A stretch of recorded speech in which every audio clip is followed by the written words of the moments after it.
Turning now to another kind of segment of the hematology innovation going on. We've got the BCMA target for multiple myeloma. So this is a rare cancer of the plasma cells. According to the American Cancer Society, in 2020, about 32,000 new cases will be diagnosed and nearly 13,000 deaths are expected. Before we jump into the updates here, Brian, can you tell us what the BCMA target is and Yes. why it is such a hot target? Yeah. So it's a B cell maturation antigen is what BCMA stands for. I mean, it's overexpressed on multiple myeloma cells, and then it's hot just because it appears to work. It's expressed.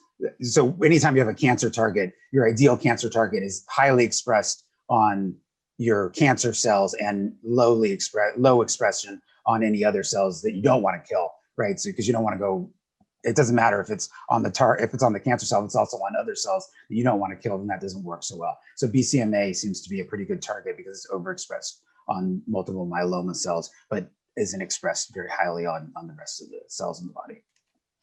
All right. So some of the players here, we have Johnson & Johnson through its Janssen Oncology subsidiary. They are working with Legend Biotech. Second, we have Bluebird Bio joining Bristol Myers Squibb, and they are using CAR T.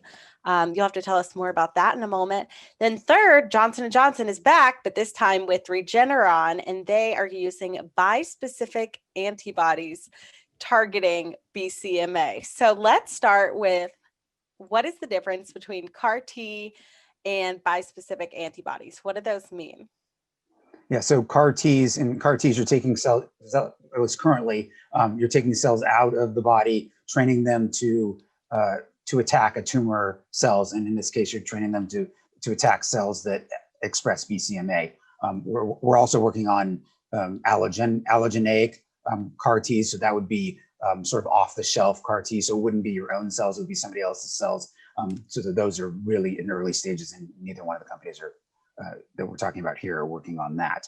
Bispecific antibodies, so antibodies bind proteins, and so normally antibodies are sort of, you can imagine them as a Y-shaped molecule, and the two top ends of the Y both bind a target traditionally. And so what people have done is they've designed the two ends of the Ys to bind to different targets. So now we're binding BCMA on the tumor on one of them, and we're binding CD3, which is a protein on T cells, on the other. And so by doing that, we can bring the T cell close to the tumor cell, and then the tumor cell will kill it.